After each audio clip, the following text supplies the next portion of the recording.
पहला क्वेश्चन आप सभी के लिए। क्वेश्चन कह रहा है कि निम्नलिखित मुहावरे का सही अर्थ बताएंगे, कौन सा होगा? अगस्त्य का समुद्र पान। अगस्त्य जी थे जिन्होंने समुद्र को पूरा पी लिया था, ठीक है, अगस्त्य जी थे जिन्होंने समुद्र को पी लिया था और गंगा जी को कमंडल में भर लिया था, ठीक है, सुना होगा आपने। तो अगस्त्य का समुद्र पान का मतलब क्या होता है? दिमाग काम ना करना, असंभव कार्य करना, समझ में कुछ ना आना या रहस्य छुपा रखना। तो क्या बोलेंगे? कहेंगे सर आप लोग आंसर करिएगा जल्दी से, आप लोगों के आंसर ले लेता हूं, फिर उसके बाद आगे बढ़ता हूं। सभी का भी आ रहा है? बोलो सर एकदम सही। क्या बोलेंगे? असंभव कार्य करना। मेरे भाई क्या कौन है ये रहस्य वाले? निकल गया कमेंट। हाँ, तो आंसर कौन सा हो जाएगा? बोलो सर बी वाला हो जाएगा। एकदम ध्यान से आंसर करिएगा। फूंक से पहाड़ उड़ाना मुहावरे का अर्थ क्या होगा बताइएगा? फूंक से भैया पहाड़ उड़ा रहे हैं तो असंभव कार्य करने की कोशिश करना, बड़ा काम करना, झूठी बातें करना, बड़ी बड़ी बातें करना। एक चीज और बता दूं, अभी आप किसी ने कहा था साहित्य वाले क्वेश्चन आपने बंद कर दिए। मैंने साहित्य की समझ लो एक सीरीज और स्टार्ट कर दी है, 1 मिनट का शॉर्ट वीडियो के माध्यम से, एक क्वेश्चन के माध्यम से उस पर शॉर्ट ट्रिक। जैसे आज मैंने सूरदास की शॉर्ट ट्रिक बनाई है, बहुत प्यारी सी शॉर्ट ट्रिक है, आप देखोगे ऐसे ही याद हो जाएगा। तो उसको शॉर्ट वीडियो के उसमें जाकर के देख लेना। आप डेली शॉर्ट वीडियो एक आपकी आएगी जो कि पूरा का पूरा हर साहित्य पे एक आपका क्वेश्चन मिलेगा और उस पे ट्रिक मिलेगी और एक क्वेश्चन और मिलेगा, मतलब 2 क्वेश्चन और ट्रिक पर डे ये चलेगा। 2 क्वेश्चन साहित्य के प्लस उस पे खतरनाक सी ट्रिक, ठीक है। कह रहा कि फूंक से पहाड़ उड़ाना मतलब क्या हो गया? असंभव कार्य करने की कोशिश करना। फूंक से पहाड़ कौन उड़ा पाया है? तो सर ऑप्शन नंबर ए वाला क्या हो जाएगा? राइट हो जाएगा। क्लियर। नेक्स्ट क्वेश्चन कह रहा कि किस समूह में सभी शब्द रंक के पर्यायवाची हैं बताएगा? रंक का मतलब क्या होता है? कहेंगे सर रंक का मतलब होता है गरीब, रंक का मतलब होता है दरिद्र, याद रखिएगा। दरिद्र बोलेंगे, गरीब बोलेंगे, इसको आप निर्धन कह सकते हो, ठीक है। और क्या कहेंगे? कहेंगे सर अकिंचन भी आप कह सकते हो। अकिंचन तो गरीब हो गया, दरिद्र हो गया, निर्धन हो गया, अकिंचन हो गया, कंगाल कह सकते हो आप। क्या बोलेंगे? कहेंगे सर इसको कंगाल कहा जा सकता है। ये सब किसके हैं? गरीब के पर्यायवाची। तो कहां पे लिखा हुआ है? बोलो सर दरिद्र, कंगाल, निर्धन और अकिंचन। यहाँ पे आंसर कौन सा हो जाएगा? बोलो सर सी वाला होना चाहिए। अच्छा, यहाँ कह रहा धनधान नहीं होगा, धनहीन। हाँ, धनहीन आप कर सकते हो, धनहीन इसका हो जाएगा। धनहीन मतलब जिसके पास धन नहीं है, ठीक है। निर्धन भी ये है लेकिन ये वाला नहीं है। कंगाल, अकिंचन, धनवान नहीं है। उसके बाद कह रहा दरिद्र, कंगाल, रंध्र और रक्षा नहीं है। रंध्र का मतलब छिद्र होता है। रंध्र का मतलब क्या होता है? छिद्र होता है, जिसको छेद बोलते हैं, ध्यान रखिएगा। क्लियर। एक बार सेशन को शेयर करेंगे सभी लोग। कह रहा किस शब्द में तत्पुरुष समास नहीं है बताइएगा? इसमें से कौन सा है जिसमें तत्पुरुष समास नहीं है? सभी लोग कमेंट कर देंगे स्पीड में, मैं इसका पोस्टमार्टम करता हूं। कह रहा धर्म से भ्रष्ट। क्या बोलेंगे? धर्म से भ्रष्ट हो रहा है भैया, ठीक है। उसके बाद कह रहा आराम के लिए कुर्सी मंगा रहा है। आराम के लिए कुर्सी, आराम के लिए कुर्सी मंगा रहा है। उसके बाद शरण को आगत हो रहा है। क्या कहेंगे? कहेंगे सर शरण को आ रहा है, अर्थात शरण को आगत हो रहा है। उसके बाद क्या बोलेंगे? कहेंगे सर हर घड़ी की बात कर रहा है, मतलब प्रत्येक घड़ी की बात कर रहा है। प्रत्येक घड़ी का मतलब क्या हो गया? हर समय की बात कर रहा है। तो जहां पे पहला पद क्या हो? बोलो सर जहां पे पहला पद उपसर्ग लगा हुआ हो वहां क्या होता है? कहेंगे सर वहां पे आपका अव्ययी भाव होता है। कौन सा होता है? बोलो सर अव्ययी भाव समास होता है, याद रखिएगा। अच्छा, धर्मभ्रष्ट में क्या होगा? बोलो सर यहाँ पे अपादान तत्पुरुष होगा, मतलब अपादान तत्पुरुष हो जाएगा, याद रखिएगा, ठीक है। उसके बाद क्या कह रहा है? आराम के लिए कुर्सी, यहां क्या हो जाएगा? बोलो सर यहाँ पे आपका संप्रदान तत्पुरुष हो जाएगा। संप्रदान तत्पुरुष, मेरे साथ रहिएगा, फुल एक्सप्लेनेशन करता चलूंगा। शरणागत में क्या हो जाएगा? बोलो सर कर्म तत्पुरुष होगा, कर्म तत्पुरुष, ठीक है। चलिए अगला क्वेश्चन देखिएगा, आंसर कौन सा हो गया? बोलो सर डी वाला राइट हो गया। क्वेश्चन कह रहा है भव सागर में कौन सा समास होगा? कोई बताएगा? स्पीड में कमेंट करेगा सभी लोग। देखिए कर्मधारय में क्या होता है? बोलो सर इसका पहला पद विशेषण होता है। पहला पद क्या होता है? बोलो सर पहला पद विशेषण होता है, विशेषण, ठीक है। उसके बाद अव्ययी भाव में पहला पद प्रधान होता है। पहला पद क्या होता है?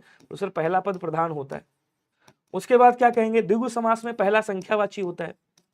पहला पद क्या होगा? बोलो सर पहला पद संख्या होगा, ठीक है। उसके बाद कह रहा है तत्पुरुष में क्या होता है? बोलो सर इसमें आपका दूसरा पद प्रधान होता है। दूसरा पद क्या होगा? दूसरा पद प्रधान होगा, ठीक है। क्वेश्चन क्या कह रहा है देखेंगे, भवसागर, इसका जब विग्रह करेंगे तो क्या निकलेगा? कहेंगे सर इसका विग्रह करेंगे तो निकलेगा भव रूपी सागर। क्या बोलेंगे? भव रूपी सागर। देखता हूं किसने किसने सही किया।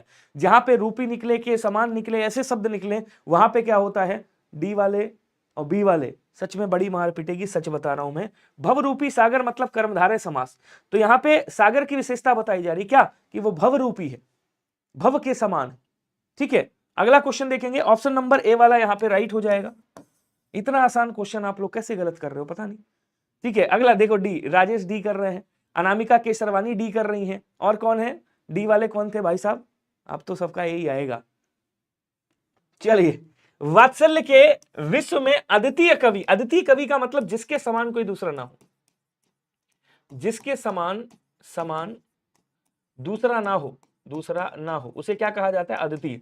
तो वात्सल्य रस के अद्वितीय कवि, आपने एक सुना होगा, मैं खूब क्वेश्चन लिखा करता था एक, ठीक है, वात्सल्य रस के सम्राट कवि किसे कहा जाता है? कोई बताएगा मुझे? तो बोले सर ये सूरदास जी।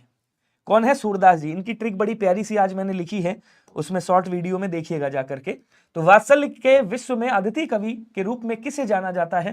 बोलो सर सूरदास जी को जाना जाता है। सभी लोग याद रखिएगा, ऑप्शन नंबर ए वाला राइट हो जाएगा। बोलो क्लियर। जायसी साहब कौन है? बोलो सर ये सूफी कवि। ये क्या है? कहेंगे सर ये सूफी कवि है, याद रखिएगा। इन्होंने क्या लिखा है? तो बोलो सर इन्होंने पद्मावत की रचना की, पद्मावत की रचना की है, आखिरी कलाम की रचना की है, आखिरी कलाम याद रखिएगा। और इन्होंने अखरवाट की रचना की है, अखरवाट की। और इनकी जो लैंग्वेज है वो कौन सी है? बोलो सर अवधी भाषा है।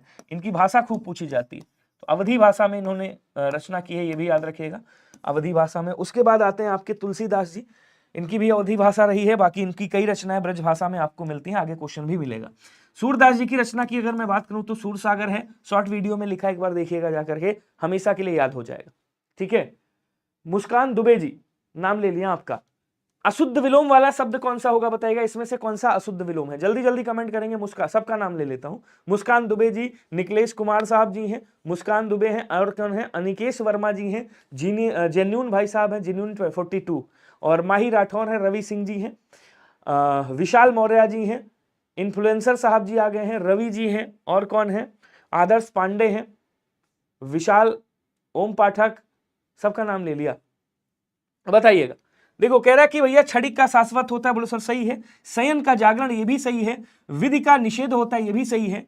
लेकिन सक्रिय का तो निष्क्रिय होता है, ये तो बताया है मैंने कई बार आपको। सक्रिय का क्या होता है? बोलो सर निष्क्रिय होता है, ना कि विक्री हो जाएगा, विक्री का विक्री कर देंगे। तो यहाँ पे आंसर कौन सा बना? बोलो सर आंसर आपका ऑप्शन नंबर बी बन गया, यही आपका आंसर होगा, बाकी सारे सही है। ओके, नेक्स्ट देखिएगा, सेशन को शेयर कर दो यार। यदा कदा तदंतर आदि शब्दों में कौन सा क्रिया विशेषण है बताइएगा? कालवाचक, स्थानवाचक, परिमाणवाचक या रीतिवाचक? देखिए कभी भी पूछे अर्थ के आधार पर कितने प्रकार के क्रिया विशेषण होते हैं? अर्थ के आधार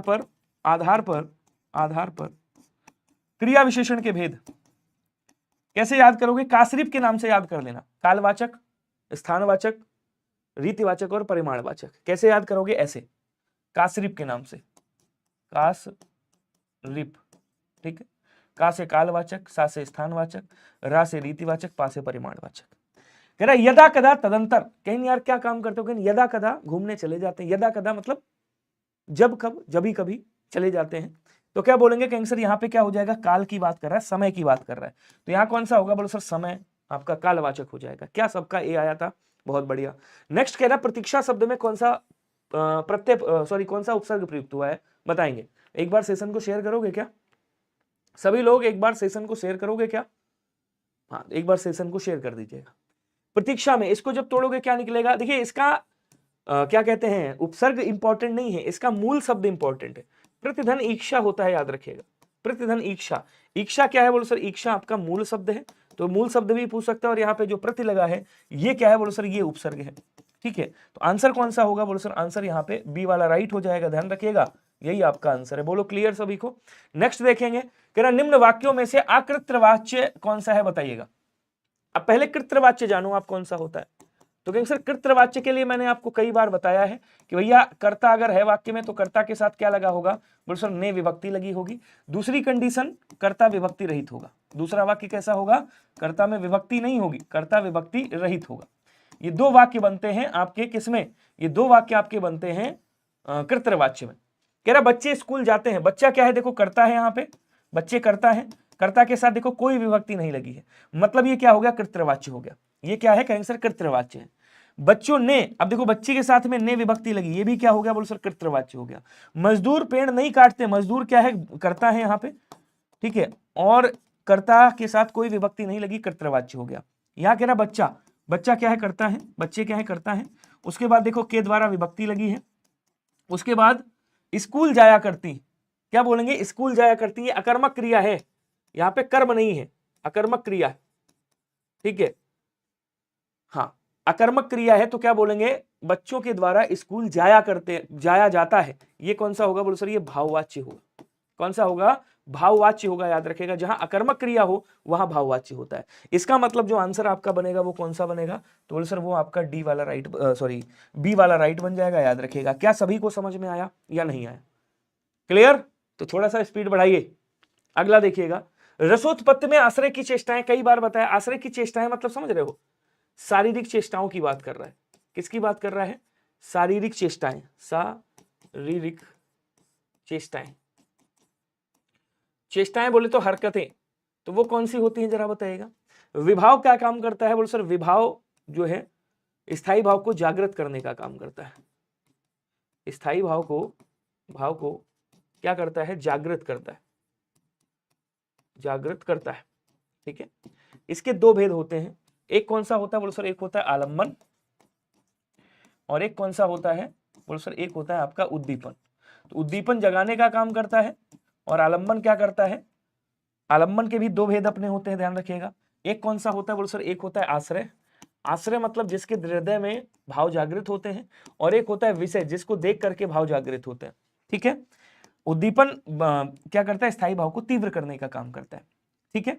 अनुभाव आपके अनुभाव चार प्रकार के होते हैं। कौन कौन से, बोलो सर एक होता है कायिक, ये हरकतें होती हैं जानबूझकर की गई। दूसरी होती है सात्विक, जो अपने आप हो जाती है, और सात्विक के 8 भेद होते हैं, याद रखिएगा, ठीक है। उसके बाद कौन सी होती है, बोलो सर उसके बाद वाचिक होती है, वाचिक जिसको हम मानसिक के नाम से भी जानते हैं, और एक होती है आपकी आहार्य। तो ये 4 होते हैं, याद रखिएगा। बोलो क्लियर हुआ क्या सभी को? तो यहाँ पे जो आंसर बनेगा वो कौन सा बनेगा, बोलो सर एकदम सही अनुभाव बन जाएगा। क्लियर है क्या, कोई दिक्कत कोई डाउट है तो बताइएगा। समझ आया नहीं आया? बहुत बढ़िया। गुड़िया मिश्रा जी को बताओ क्या हुआ, विशाल भैया जल्दी से बताओ विशाल, वरना इसको नींद नहीं आएगी, चैन नहीं आएगा। निम्नलिखित में से तत्सम शब्द कौन सा आएगा बताइएगा। भैया विशाल बता दो, गुड़िया मिश्रा जी को बताओ क्या हुआ है, जल्दी बताओ, फिर उसके बाद मैं क्वेश्चन आगे बढ़ता हूँ। गुड़िया जी को बताओ, मैं भी सुन रहा हूँ। विशाल बता दो भैया क्या हुआ, कोई दिक्कत है क्या, कोई प्रॉब्लम है, बताओ जल्दी, गुड़िया जी को बताओ, वरना पढ़ाई में मन नहीं लगेगा। चलिए गुड़िया मिश्रा जी, अरे विशाल बताओ ना यार, क्वेश्चन आंसर बाद में करना, पहले हालचाल बता दो अपना। विशाल बताओ यार, जल्दी बताओ, हम भी सुन लें। गुड़िया को बताओ, उतना मन नहीं लगेगा भाई, क्लास में मजा ही नहीं आएगा। चलिए बहुत बढ़िया, आ जाओ। कह रहा तत्सम शब्द कौन सा होगा, कुटुंब है, पड़ोसी है, महीना। विशाल कहाँ गए यार, विशाल गायब हो गया, विशाल शर्मा गया बेचारा। कुटुंब, देखिए तत्सम की बात कर रहा है। पड़ोसी क्या है, तद्भव है, जिसका तत्सम क्या होता है, बोलो सर प्रतिवेशी होता है। देखो या तो प्रतिवेशी लिखा होगा, दो शब्द आते हैं, सभी लोग ध्यान रखिएगा। विशाल चला गया, गुड़िया ऐसा हालचाल पूछा तुमने, या क्या बोलेंगे, इसको प्रतिवासी कहा जाता है। ये दो शब्द याद रखिएगा, ठीक है, दोनों शब्द में कोई आ जाएगा। महीना को क्या बोलेंगे, कहेंगे सर महीना को मास कहा जाता है, और संयोग को क्या कहा जाता है, बोलो सर संयोग कहा जाता है। ये आपके क्या है, बोलो सर ये तत्सम शब्द है, ध्यान रखिएगा। ये जो कुटुंब है ये ऑलरेडी तत्सम है, इसका तद्भव क्या होगा, बोलो सर इसका तद्भव कुटुंब हो जाएगा। क्या बोलते हैं, जामे कुटुंब समाए, सुना है नहीं सुना है? तो ऑप्शन नंबर क्या हो जाएगा, बोलो सर ऑप्शन नंबर ए वाला राइट हो जाएगा। चलिए अगला क्वेश्चन देखिएगा, आंख का नीर ढल जाना, वाह मेरे शेर, आंख का नीर ढल जाना मुहावरे का अर्थ क्या होगा बताइएगा। मरते समय आंसू बहाना, निर्लज्ज हो जाना, निरुत्साहित होना, या निष्प्रभ होना, क्या बोलेंगे, जल्दी जल्दी कमेंट करिएगा।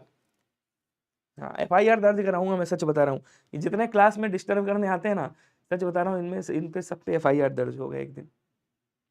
चलिए क्या बोलेंगे, धर्मेंद्र कुमार पाल इलाहाबाद से स्वागत है आपका। संजय चौहान जी जस्ट पहाड़ी व्लॉग आ गए हैं, और हीरालाल भाई साहब हैं, हाँ बिल्कुल सही, बोल सर निर्लज्ज हो गया है, कैसा हो गया है, कि निर्लज्ज हो गया, ऑप्शन नंबर बी वाला राइट हो जाएगा। क्वेश्चन कह रहा है कि गोस्वामी तुलसीदास की रचना कवितावली किस भाषा की रचना है बताइएगा। जल्दी जल्दी कमेंट करेंगे, मैंने बताया था ना साहित्य से आज क्वेश्चन लेकर के आया हूं, और होमवर्क में भी आपको साहित्य वाला क्वेश्चन दूंगा, जो कि बहुत प्यारा सा क्वेश्चन होगा, बहुत ही मजेदार क्वेश्चन होगा। चलिए सभी लोग बताओ भैया। देखिए इन्होंने, इनकी जो मूल भाषा है गोस्वामी तुलसीदास की, वो कौन सी है, बोलो सर वो अवधी भाषा है, अवधी भाषा, ठीक है, अवधी भाषा है। इन्होंने कुछ रचनाएं ब्रज भाषा में भी करी हैं, ब्रज भाषा में भी इनकी कुछ रचनाएं मिलती हैं। तो सबसे इंपॉर्टेंट जो आपके एग्जाम में पूछी जाती है वो ब्रज भाषा है। अब ब्रज भाषा में इन्होंने, जैसे इन्होंने लिखा है कृष्ण गीतावली, क्या बोलेंगे, कृष्ण गीतावली। तो कृष्ण गीतावली जो लिखी है इन्होंने किसमें लिखी है, उसे कृष्ण गीतावली इन्होंने क्या बोलते हैं आपकी ब्रज भाषा में लिखी है। इन्होंने एक लिखी है राम गीतावली, राम गीतावली, गीतावली ये भी ब्रज भाषा में लिखी है। मेरे नाम से भी इन्होंने एक रचना करी थी विनय पत्रिका, तो जो विनय पत्रिका है इनकी, मेरा नाम तो जानते हो ना सब लोग, विनय है, तो जो विनय पत्रिका है इनकी ये भी क्या है, ब्रज भाषा में है। चलिए हाँ, उसके बाद आती है आपकी कौन सी, एक आती है आपकी वैराग्य संदीपनी, आपने सुना होगा वैराग्य संदीपनी, संदीपनी ये कौन सी भाषा में है, तो बोलो सर ये आपकी ब्रज भाषा में है। ये भी अवधी भाषा में सबसे पहले रामचरितमानस, रामचरित क्या बोलेंगे, कहेंगे सर रामचरितमानस, सबसे बड़ा इनका ग्रंथ है रामचरितमानस। ये कौन सा है, बोलो सर ये अवधी भाषा में लिखा गया। ठीक है, इन्होंने एक रामलला नाछू कर लिखा है, रामलला जो सबसे ज्यादा पूछी जाती है, रामलला नाछू, रामलला नाछू ये किस में लिखा है, बोलो सर ये भी आपकी अवधी भाषा में लिखा है इन्होंने। ठीक है, इन्होंने एक बरवे रामायण की रचना करी है, बरवे रामायण, तो बरवे रामायण इन्होंने किस में लिखी है, बोलो सर बरवे रामायण हो गई आपकी, ये भी अवधी भाषा में आती है। जानकी मंगल इन्होंने लिखा है, जानकी मंगल और पार्वती मंगल, जानकी मंगल और पार्वती मंगल ये भी किस में करी है, बोलो सर ये भी इन्होंने अवधी भाषा में करी है, पार्वती मंगल जानकी मंगल याद रखिएगा। और इनकी जो ये कवितावली है ये किस भाषा में है, तो बोलो सर ये ब्रज भाषा में है। ऑप्शन नंबर बी वाला राइट हो जाएगा। बोलो क्लियर हुआ, स्क्रीनशॉट ले लेना काम आएगा, क्योंकि इसमें जो आपका 18 फरवरी को एग्जाम हुआ था, 18 फरवरी फर्स्ट शिफ्ट में, उसमें आपका रामायण के बारे में लिखा गया था कि वाल्मीकि, रामायण किसने लिखी है, वाल्मीकि साहब ने लिखी है, लेकिन ऑप्शन में तुलसीदास भी थे, तो ये इंपॉर्टेंट है, इसका स्क्रीनशॉट ले लीजिएगा। ठीक है, हाँ चलिए, तो अवधी भाषा में आपकी ये हो गई और ब्रज भाषा में ये रचनाएं हो गई जो सबसे ज्यादा पूछी जाती हैं, सभी लोग याद रखिएगा। क्लियर सभी को? चलिए अगला क्वेश्चन देखेंगे सभी लोग। हाँ, एक आपकी आती है और लिख लीजिएगा, उसमें क्या कहते हैं ब्रज भाषा में दोहावली एक आती है रचना, यहां पे लिख देते हैं दोहावली, तो दोहावली भी किसमें है, दोहावली भी आपकी ब्रज भाषा में है, याद रखिएगा। अब आ जाओ यहाँ पे, अगला कह रहा है हलाहल का विलोम क्या होगा, कोई बताएगा? देखिए शांत का विलोम क्या होता है, बोलो सर शांत का अशांत होता है, शांत का विलोम चंचल भी होता है, चंचल, शांत का विलोम उद्दंड भी होता है, क्या बोलेंगे, कहेंगे सर उद्दंड होता है, ध्यान रखिएगा। उसके बाद कह रहा है भैया विष का विलोम क्या हो जाएगा, तो विष का विलोम अमृत हो जाएगा। ठीक है, सुधा का भी विलोम क्या होगा, सुधा का विलोम विष हो जाएगा, यहाँ पे हाँ सुधा का विलोम क्या कर देंगे, गरल कर दीजिएगा, सुधा का विलोम गरल कर सकते हो, ये अमृत का ही है। उसके बाद क्या बोलेंगे बच्चा, कौन सा, तो हलाहल किसका होगा, हलाहल सुधा का हो जाएगा, क्यों, क्योंकि सुधा अमृत का ही पर्यायवाची है, तो डी वाला हो जाएगा। हलाहल किसका है, विष का पर्यायवाची है। क्लियर हुआ सभी को? हाँ, अगला देखिएगा, क्वेश्चन कह रहा निम्नलिखित में से सत उपसर्ग से शब्द नहीं बना है, कौन सा नहीं है बताइएगा, जल्दी से कमेंट करो, सत उपसर्ग से कौन सा शब्द नहीं बना है। हाँ बताएंगे, समीक्षा यादव जी, पूजा पटेल जी, संजय चौहान जी, ऐसे पढ़ा करो ना, जैसे समीक्षा यादव जी हैं, पूजा पटेल जी हैं, संजय चौहान जी हैं, प्रियंका जी हैं, जब कोई क्वेश्चन हो पूछती हैं वैसे आंसर आते हैं बढ़िया से। बादशाह स्मार्ट साहब हैं और सुषमा मिश्रा जी हैं, राउडी राजा है, नाम भी प्यारा है राउडी राजा, और आंसर भी करते हैं। कुछ लोग हैं आएंगे हालचाल पूछने आएंगे, घर पे हालचाल नहीं पूछ सकती हूँ, अरे नंबर लेके हालचाल पूछ लो भाई, यहाँ पूछेंगे विशाल भैया क्या हालचाल है, खाना खाया नहीं खाया, हाँ कोई पूछेगा बाबू ने खाना खाया, तो वो वाला सीन मत किया करो। बताएंगे सभी, बी आ रहा है सभी का, बहुत बढ़िया। कह रहा सत उपसर्ग से कौन सा नहीं बना, इसको तोड़ेंगे क्या निकलेगा, बोल सर सत धन शास्त्र निकलेगा। ठीक है, इसको तोड़ेंगे क्या निकलेगा, बोल सर सत धन इच्छा निकलेगा। उसके बाद इसको तोड़ेंगे क्या निकलेगा, बोल सर सत धन रूप निकलेगा, सदरूप बन जाएगा, सदरूप, तो यहाँ पे रूप लिखा हुआ है ध्यान रखिएगा, ऐसे लिखेंगे सत धन रूप निकलेगा। लेकिन यहाँ पे जो सतर्क शब्द दिया है ये क्या है, इसमें आपका उपसर्ग नहीं लगा हुआ है, बी आंसर राइट हो जाएगा। नेक्स्ट कह रहा मन सागर मनसा लहरी बूढ़े बहे अनेक, बूढ़े बहे अनेक, क्या कह रहा है, पंक्ति में कौन सा अलंकार होगा बताइएगा। अतद गुण अलंकार है, रूपक अलंकार है, श्लेष अलंकार है, वक्रोक्ति अलंकार है। वक्रोक्ति अलंकार जहां पे कहने वाला कुछ और कहे, सुनने वाला कुछ और सुनकर के वर्णन कर दे। गजब बेइज्जती है आदर्श पांडे, पढ़ाई कर लो। मन सागर मनसा लहरी, मन को क्या बता रहा है साहब, सागर बता रहा है, और मनसा को क्या बता रहा है, लहरी। मन को सागर और मनसा को लहरी बता रहा है। जहां उपमेय को उपमान बता दिया जाए वहां पे क्या होता है, बोलो सर उपमेय उपमान का भेद रहित आरोप हो, वहां पे रूपक अलंकार होता है। ऑप्शन नंबर बी वाला राइट हो जाएगा। बोलो क्लियर हुआ सभी को? नेक्स्ट देखिएगा, प्रोन्नत शब्द में कौन सा प्रयुक्त हुआ है उपसर्ग, जरा बताइएगा। यहाँ पे कौन सा उपसर्ग है, अरे एक बार सेशन को शेयर कर दीजिएगा। राजपूत फौजी साहब स्वागत है आपका। बताएंगे सभी लोग, प्रो है, प्रा है, प्राह है या प्रन है। प्रोन्नत शब्द में कौन सा प्रयुक्त हुआ है? उपसर्ग। थोड़ा सा स्पीड बढ़ाओ ना भाई। प्रोन्नत शब्द में कौन सा उपसर्ग है? कई लोग सी आंसर आ रहा है, बी आंसर आ रहा है। मुकेश त्रिपाठी जी ए आंसर कर रहे हैं। ठीक है, आ जाओ त्रिपाठी जी। देखो एक शब्द है उन्नति, क्या लिखा हुआ? बोलो सर उन्नति। और यहां पे क्या किया गया? प्रा उपसर्ग लगाया गया। ठीक है, जब प्रा उपसर्ग लगाया जाएगा तो यहां से क्या निकलेगा? यहां से आ निकलेगा और यहां से क्या आएगा? बोलो सर यहां से ऊ आएगा। दोनों मिलेंगे तो क्या बन जाएगा? दोनों मिलेंगे तो ओ बनेगा। तो ये क्या बनेगा? प्रो बन जाएगा। प्रो होता नहीं मैक्स प्रो, वही वाला प्रो। हालांकि आंसर यहाँ पे क्या होगा? बोलो सर बी वाला राइट होगा। क्या सभी को समझ में आया? नहीं आया? बहुत बढ़िया। नेक्स्ट देखिएगा, करते अभिषेक पयोद है बलिहारी इस देश की, है मातृभूमि तू सत्य ही सगुन मूर्ति सर्वेश की। गीतिका हरि गीतिका उल्लाला रोला। आ जाओ। गीतिका सममात्रिक छंद है, इसमें कितनी मात्राएं होती? बोलो सर इसमें 26 मात्राएं होती। हरि गीतिका में भैया 28 मात्राएं होती हैं। उल्लाला में आपको बताना है, रोला में 24 मात्राएं होती हैं। हालांकि उल्लाला में कितनी होती हैं? बोले सर 15-15 पहले और तीसरे चरण में अर्ध सममात्रिक है, उसके बाद 13-13 दूसरे और चौथे चरण में। आओ गिनते हैं जरा, 1 2 3 4। जहां पे दीर्घ स्वर लगा है वहां 2 मात्राएं होंगी। ठीक है, 1 2 3 4 5, तो 1 2 4 हो गए, 5 6 6 2 8 8 1 9 9 1 10 10 2 12 12 1 13 13 2 15 15 हो गई। 1 2 3 4 5 6 7 8 9 10 11 12 13, कितनी हो गई? 13 मात्राएं। सेम यहां पे भी होगा। तो आंसर कौन सा बना मेरे भाई? आंसर बन गया उल्लाला। बोलो क्या क्लियर हुआ सभी को? प्रीवियस ईयर का क्वेश्चन है, ध्यान से पढ़िएगा। बहुत बढ़िया। अर्ध सममात्रिक छंद है उल्लाला। कैसा है? अर्ध सममात्रिक छंद। ठीक है, नेक्स्ट क्वेश्चन देखिएगा, हे का विलोम क्या होगा? कोई बताएगा? जल्दी जल्दी कमेंट करेंगे भैया। हे का विलोम क्या होता है? ग्राम में होगा, हार होगा, हास्य होगा। ग्राम में का नगरीय कर देंगे। ठीक है, हास्य का रुदन कर दीजिएगा, हार का जीत कर दीजिएगा। फिर बचा तो एक ही ना, क्या हो जाएगा? हे का ग्राह्य हो जाएगा। Option number C. ग्राह्य मतलब ग्रहण करने योग्य, हे मतलब त्यागने योग्य हो गया। तेरा तत्सम और तद्भव, क्वेश्चन नंबर 21। तत्सम और तद्भव बने सही शब्द युग्म को खोजिए। घट का घड़ा, राख का रक्षा, धनिया का धनिक और वटी का बड़ी। सभी लोग छापेंगे आंसर क्या होगा। सेशन शेयर वेयर नहीं कर रहे हो आज? क्या बात हो गया भैया? हाँ, एक बार सेशन को शेयर वेयर कर दो यार जल्दी से। सभी लोग सेशन को शेयर करेंगे, बताएंगे क्या होगा। जल्दी जल्दी बताओ भैया। सबका ये आ रहा है, बिल्कुल सही। रक्षा का क्या होगा? बोलो सर रक्षा का राखी। धनिया का क्या होता है? बोलो सर धनिक होता है। क्या बोलेंगे? धनिया का क्या होता है? बोलो सर धनिका। धनिका करेंगे। उसके बाद कह रहा वटी का बड़ी नहीं होता साहब। बड़ी का क्या बोलते हैं? बोलो सर बड़ी को वृत्तिका बोलते हैं, वृत्तिका। ठीक है, उसके बाद क्या कह रहा है देखिएगा, घट का घड़ा होता है। ये बात सही हो जाएगी।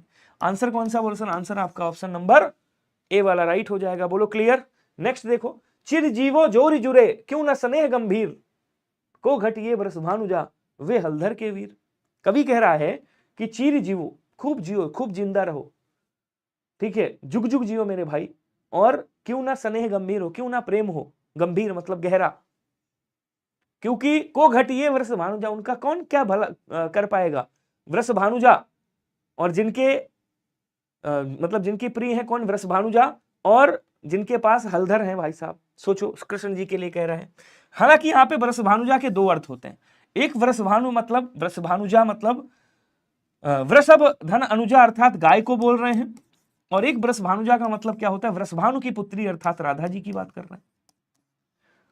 एक हलधर का मतलब क्या हो गया? हलधर किसे बोला जाता है? बोलो सर हलधर बैल को भी कहा जाता है। और एक हलधर किसे कहा जाता है? बोलो सर बलराम दाऊ को भी कहा जाता है। ठीक है, तो यहां पे आंसर कौन सा बनेगा? जहां पे एक शब्द में कई सारे अर्थ चिपके हुए हों, जहां अनेकार्थी शब्द का प्रयोग हुआ हो, वहां पे श्लेष अलंकार का आंसर होता है। ऑप्शन नंबर सी वाला राइट होगा। बोलो क्लियर सभी को?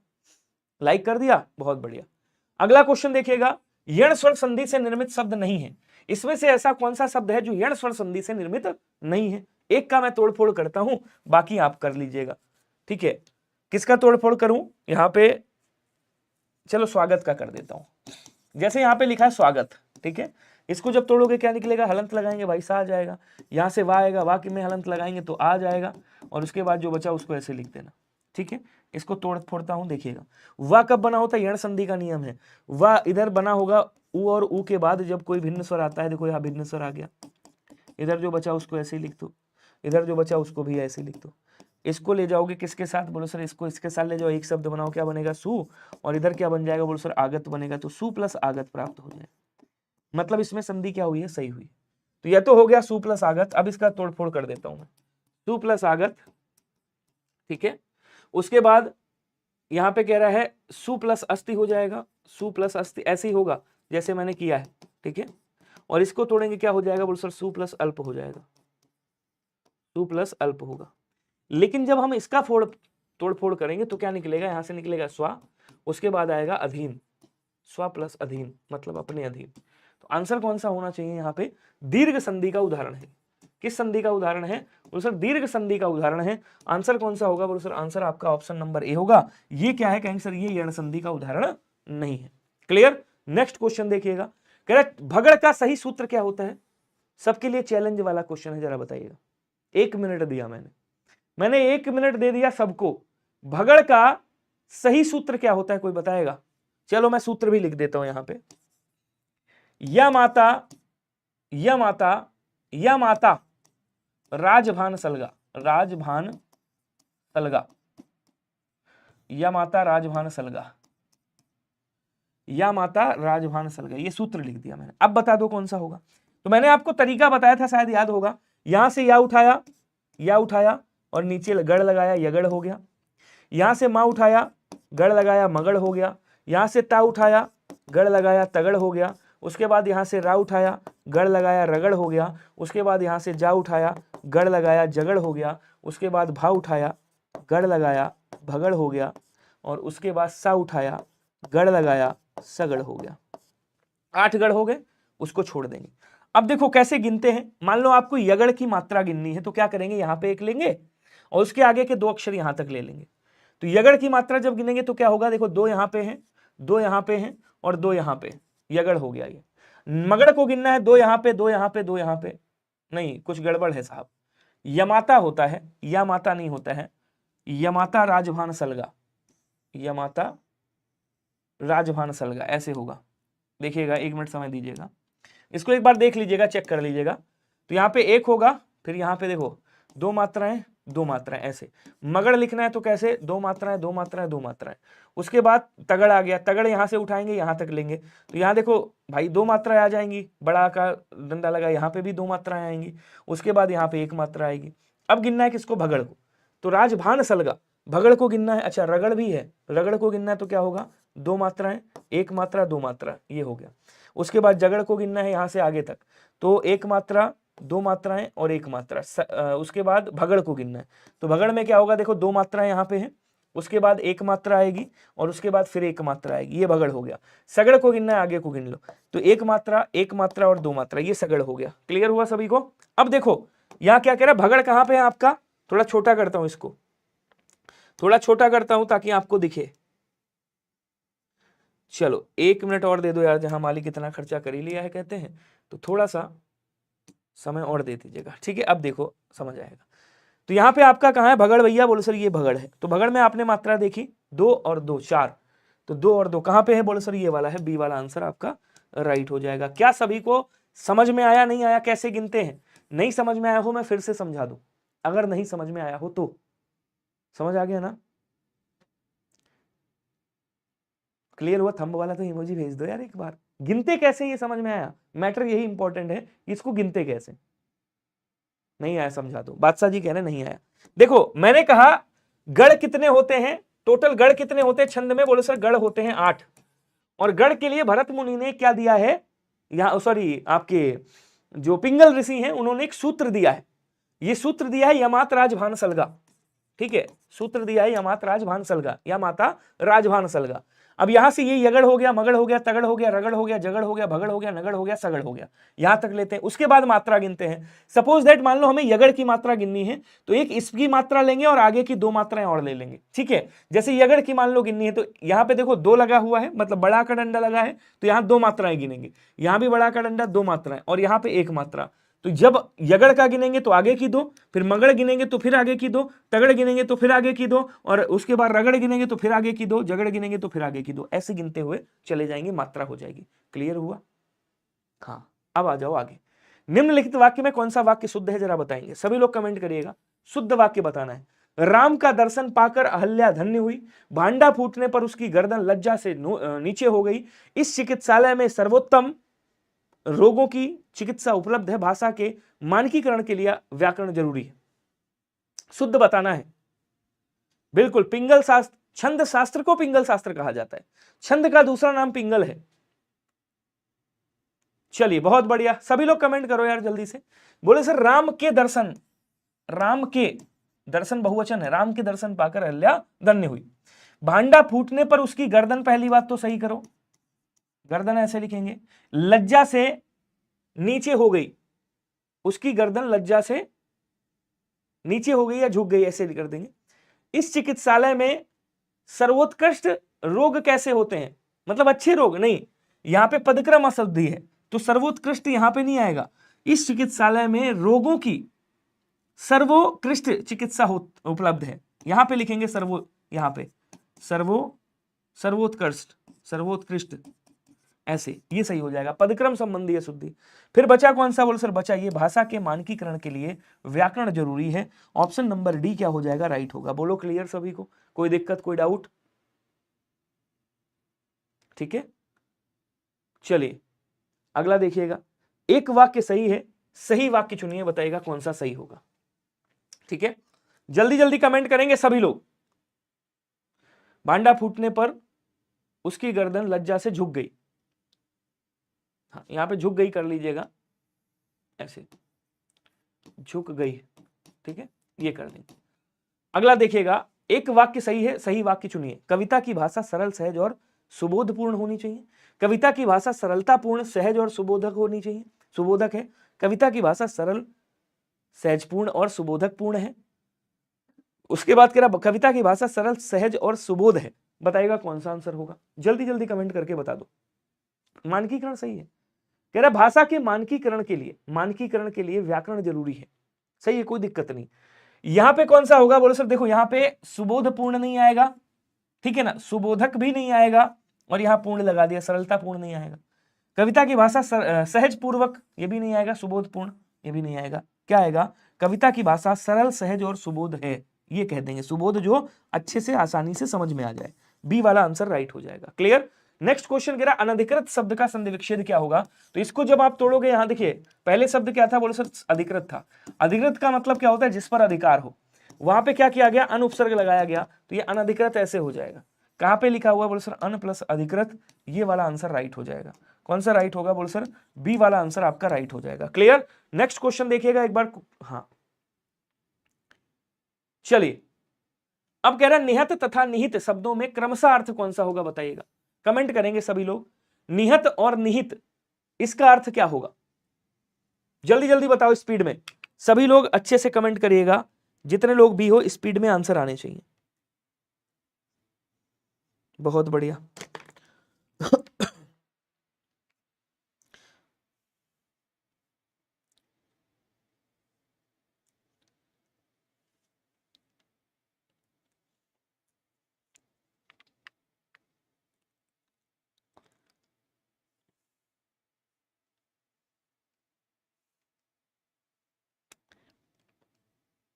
चलिए 1 मिनट का समय दीजिएगा।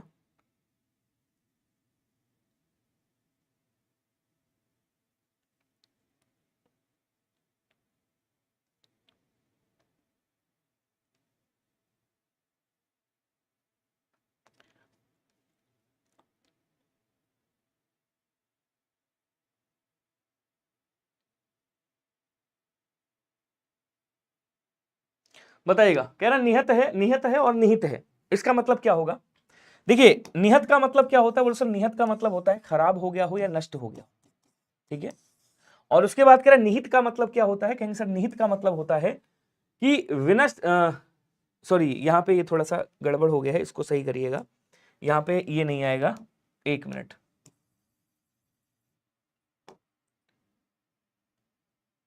ये ऐसे बराबर कर लीजिएगा इसको, 1 मिनट रुकिएगा बस।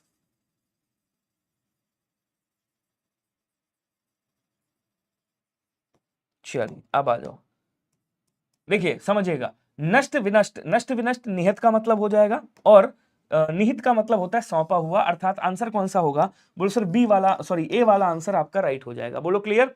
नेक्स्ट क्वेश्चन देखिएगा, कह रहा सती है और सती है, इसका मतलब क्या होता है, कोई बताएगा? सती और सती का मतलब क्या होता है? ये सती है और वो सती लिखा हुआ है। हाँ देखो, सती का मतलब आप जानते होंगे, सती किसे कहा जाता है? बोलो सर पार्वती जी को कहा जाता है बेसिकली। और पार्वती जी क्या थी? सती थी, मतलब वो अपने पति के लिए भाई अग्निकुंड में कूद गई थी, इसलिए सती कहा जाता है उनको। सती मतलब पार्वती जी, अर्थात सती का मतलब एक पतिव्रता भी होता है। क्लियर।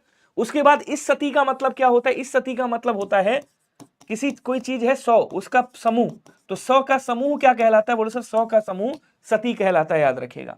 तो यहां पे जो आंसर बनेगा वो क्या बनेगा? कहेंगे सर वो 100 का समूह और पतिव्रता दोनों बन जाएगा, ये वाला बन जाएगा डी वाला। तो ऑप्शन नंबर डी आपका क्या हो जाएगा? राइट होगा। ओके, नेक्स्ट क्वेश्चन कह रहा है कि उन्होंने किताब खरीदी होगी, वाक्य में काल निर्धारित कीजिए, कौन सा काल होगा? अब देखो, कभी भी अगर आपको अपूर्ण भूतकाल जानना हो तो क्या जानेंगे भैया? ऐसे आएगा, रहा था, रही थी या फिर रहे थे, ये शब्द आपको लास्ट में मिलेगा। ठीक है, या फिर आपको मिल जाएगा ता था, या फिर मिलेगा ती थी, या फिर मिलेगा ते थे।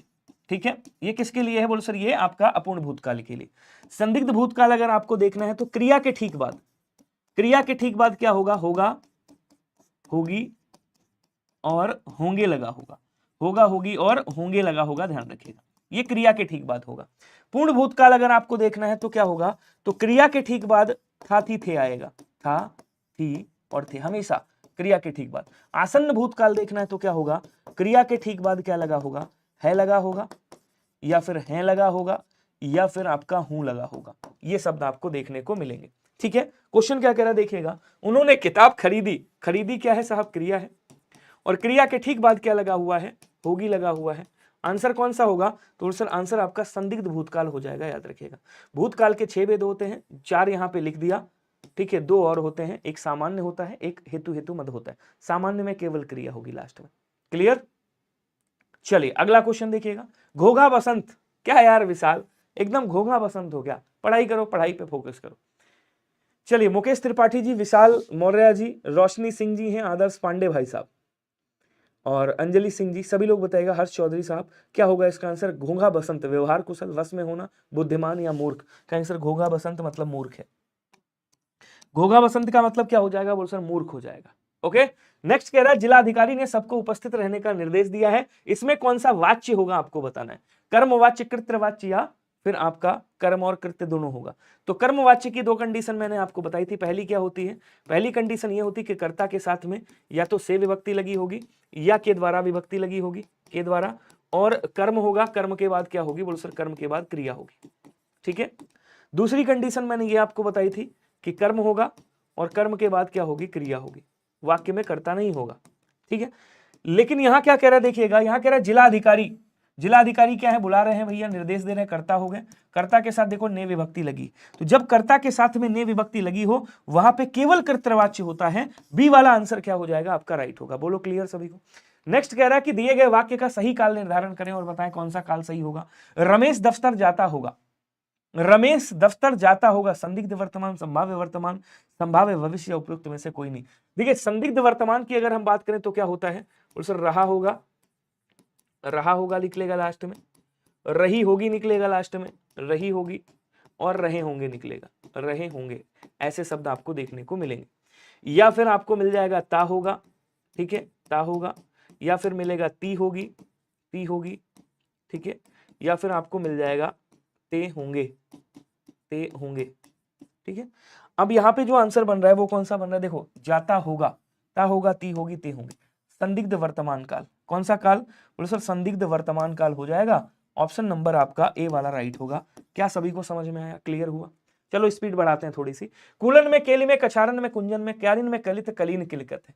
क्या हो रहा है? बोलो सर कावर्ण की आवृत्ति हो रही है। क्या हो रहा है? बोलो सर कावर्ण की आवृत्ति हो रही है, कावर्ण की आवृत्ति हो रही है यहाँ पे। तो जहां पे देखो ये है का, ये है का, ये है का, ये है क्या, उसके बाद ये भी का है, ये भी का है, ये भी का है, ये भी का है।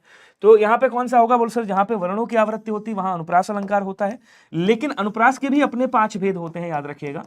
इस 5 भेद में कहा जाता है कि जहां पे एक ही वर्ण की आवृत्ति हो वहां पे क्या होता है बोल सर, वहां पे आपका वृत्त्यानुप्रास होता है।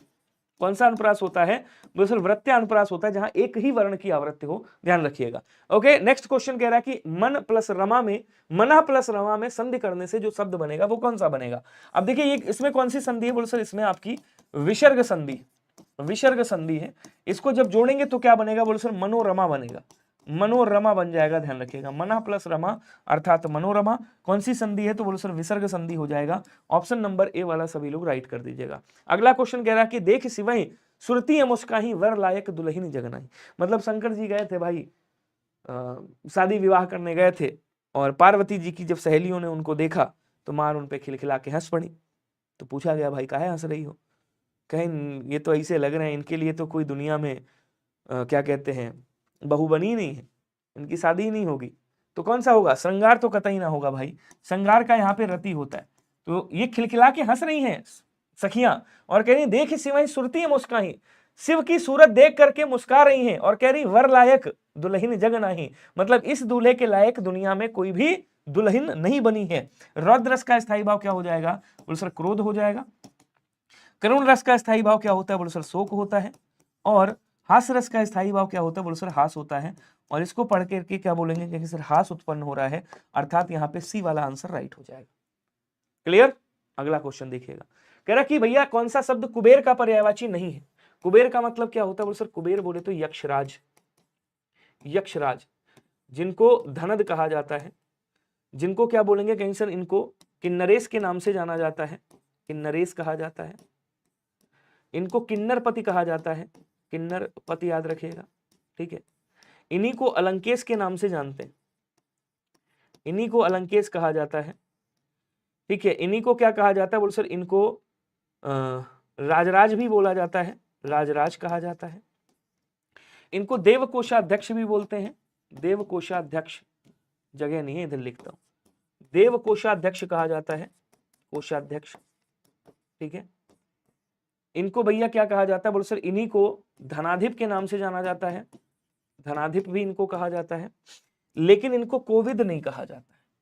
फिर कोविद किसे कहा जाता है बोल सर, कोविद का मतलब क्या होता है, कोविद का मतलब होता है पंडित। क्या होता है बोल सर, पंडित। कोविद का मतलब होता है ज्ञानी, कोविद का मतलब होता है बुद्धिमान, बुद्धिमान। कोविद का मतलब होता है मनीषी, क्या बोलेंगे, कोविद को मनीषी कहा जाता है। कोविद का मतलब विलक्षण होता है, विलक्षण, ध्यान रखिएगा। तो ऑप्शन नंबर बी आपका राइट होगा। क्लियर सभी को। नेक्स्ट देखिएगा, जिसके हृदय पर आघात हुआ हो वाक्यांश के लिए उपयुक्त शब्द बताएंगे। मर्माहित, मर्माहत, मर्माहुत या मर्माहूत। जल्दी जल्दी आंसर करिएगा भैया। हमारी राठौड़ जी, विशाल जी हैं, और कौन है, एक तो विशाल बहुत जल्दी ब्लॉक होने वाले हैं, और इस बार आदर्श भी होंगे, ठीक है, आदर्श भी जाएंगे, और एक दो का और नाम अभी आ रहा है थोड़ी देर में। खूब डिस्टर्ब कर रहे हो ना मेरी क्लास को, कोई दुश्मनी है आदर्श, ये बताओ। विशाल, मेरी दुश्मनी है क्या आपसे, कोई कुछ किया है मैंने, कभी आपको कुछ कहा है मैंने, क्लास का माहौल क्यों खराब कर रहे हो, अच्छी बातें करो यार, माहौल मत बिगाड़ो क्लास का। जिसके हृदय पर आघात, मेरे जैसा सीधा इंसान मिलेगा नहीं आपको दुनिया में, ढूंढे, सच बता रहा हूं मैं, हाय मत लिया करो ऐसे सीधे साधे इंसान की। जिसके हृदय पर आघात हुआ उसे क्या कहा जाता है, उसे मर्माहत कहा जाता है, याद रखिएगा। क्या बोलेंगे कहेंगे सर, उसे मर्माहत कहा जाता है, बी वाला आंसर राइट हो जाएगा। ओके चलिए, कह रहे निम्नलिखित वाक्यों में से वह वाक्य चुनिए जिसमें सार्वनामिक विशेषण का प्रयोग किया गया। किसका प्रयोग किया गया बोल सर, सार्वनामिक विशेषण का प्रयोग किया गया, ठीक है। आदर्श जी मैं जानता हूं आप कमेंट करते हो, ज्यादा मजे मत लो यार, ठीक है, सही है, हाँ चलिए बताइएगा। आदर्श जी जाने वाले हो तुम्हें पक्का पता है। कह रहा है कि भैया सर्वनामिक विशेषण के बारे में मैंने आपको बताया था क्या, कि सर्वनाम के ठीक बाद क्या मिलेगा आपको, सर्वनाम के ठीक बाद या तो संज्ञा मिलेगा या क्या मिलेगा, खुद सर्वनाम मिल जाएगा। फिर मैं कह रहा हूं मेरे कॉन्सेप्ट को ले लीजिएगा, जब एग्जाम दोगे तब मेरी याद आएगी, अगर आपने कोई एग्जाम नहीं दिया है अभी तक, ठीक है, और हिंदी आपने जहां भी पढ़ी होगी अच्छे अच्छे टीचरों से पढ़ी होगी, नो डाउट, लेकिन जब आप इस बार हिंदी पढ़ करके जाइएगा और एग्जाम में बैठिएगा, अगर आपको मेरी याद ना आए तो जो बताइएगा मैं हार जाऊंगा, ठीक है। कह रहा कोई आदमी आ रहा है, वहां सैकड़ों लोग थे, लोग की विशेषता है सैकड़ों, ये क्या हो जाएगा बोल सर, ये संख्यावाचक बनेगा।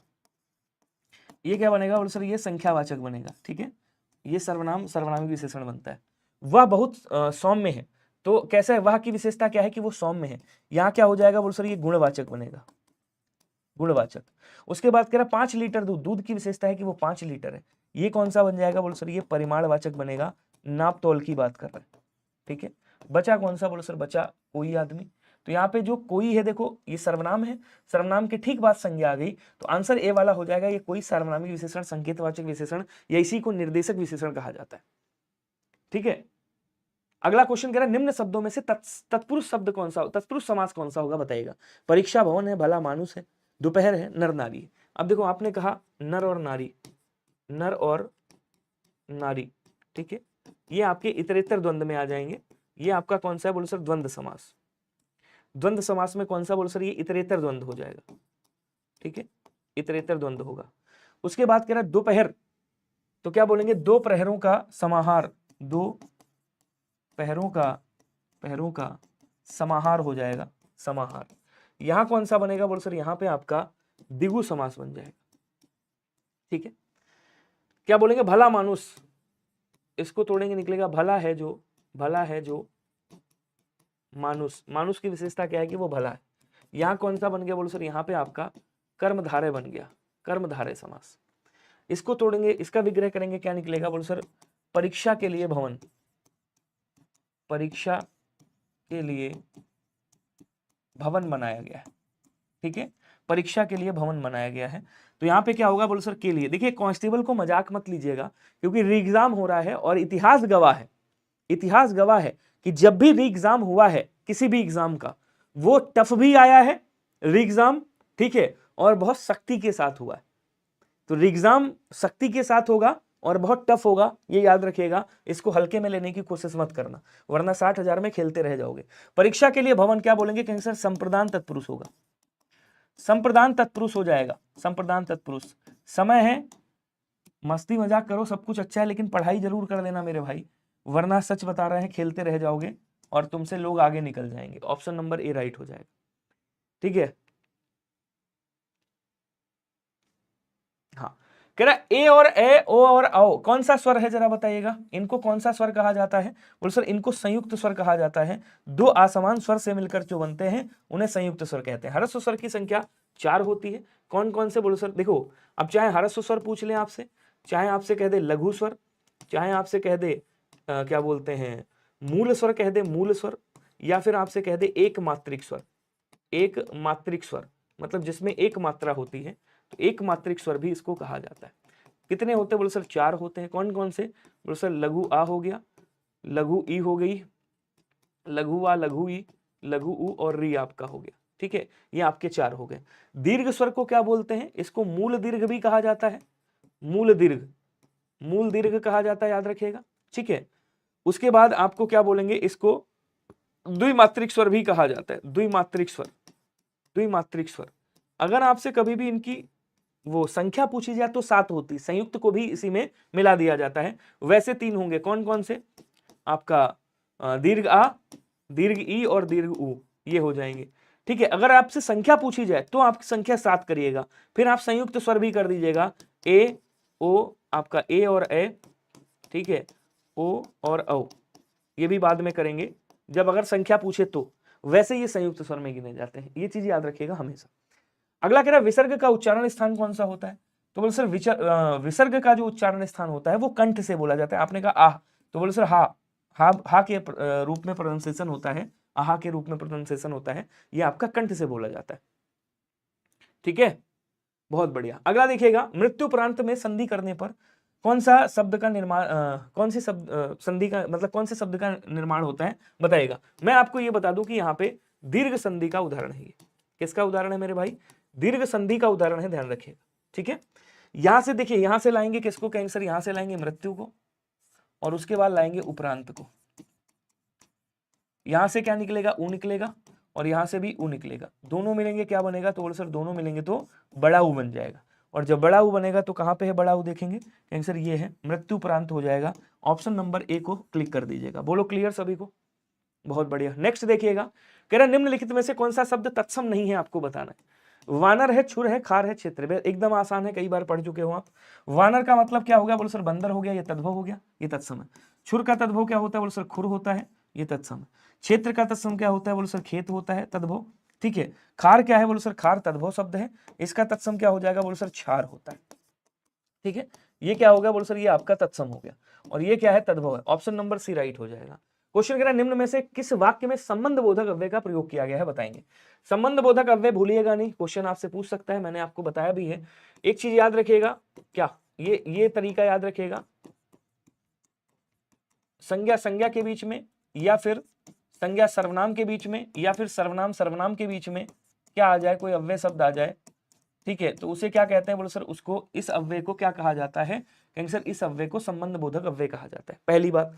दूसरी बात, ऐसे शब्द बनेंगे के साथ, के बाद, के साथ, के बाद, से पहले, से पहले, से बाद, ऐसे शब्द, से बाद, के आगे, के आगे, से पीछे, ऐसे शब्द आपको देखने को मिले।